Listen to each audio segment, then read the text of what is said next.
Good morning and welcome to 5 Minutes More with Pastor. It is Thursday, October 29th, and looks like an overcast sky this morning, but you're here and watching and excited to be with you on this Thursday.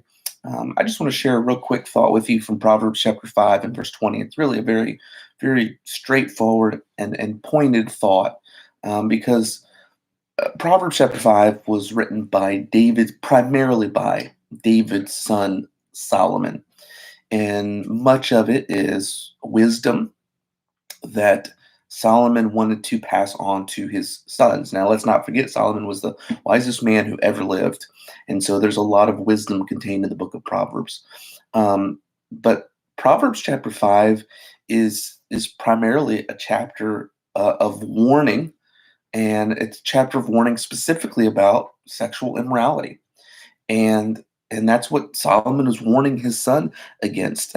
Proverbs chapter 5 and verse 20 says this: "And why wilt thou, my son, be ravished with a strange woman, and embrace the bosom of a stranger?"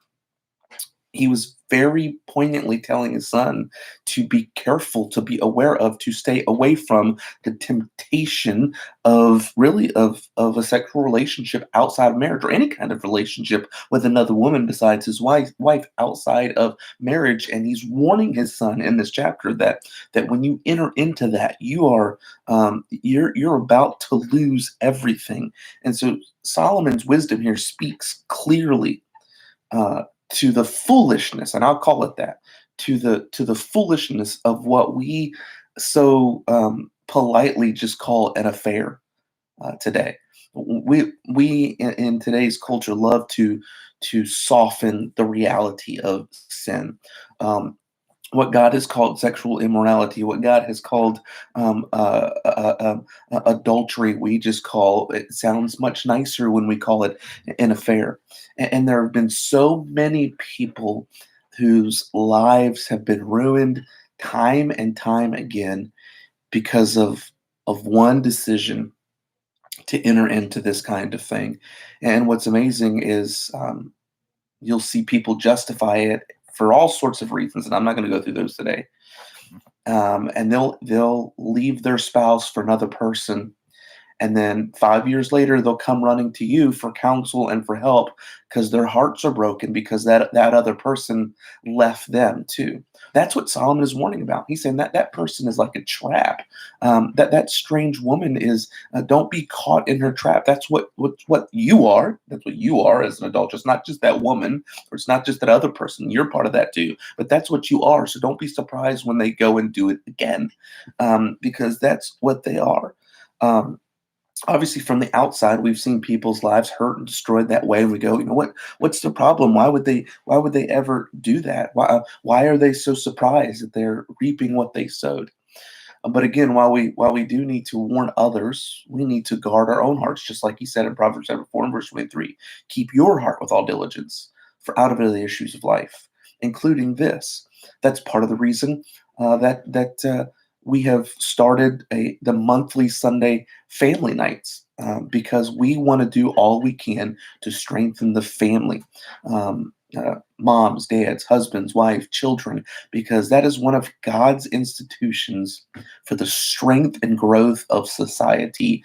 And when that falls apart, there are hurt men, there are hurt women, there are hurt children, families that are destroyed. And I promise you this much: hell rejoices when marriages or families are destroyed.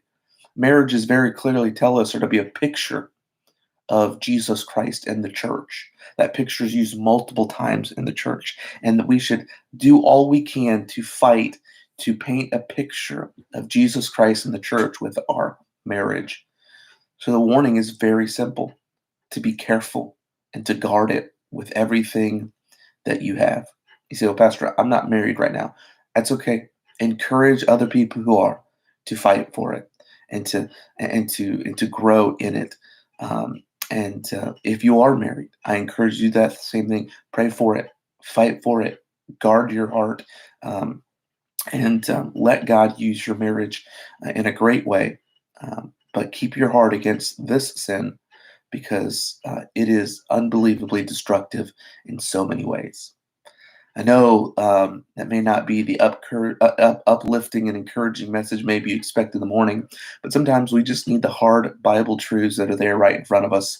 And I hope it'll just be a reminder to us how precious and wonderful the gift of marriage is, and to guard it with everything that we can.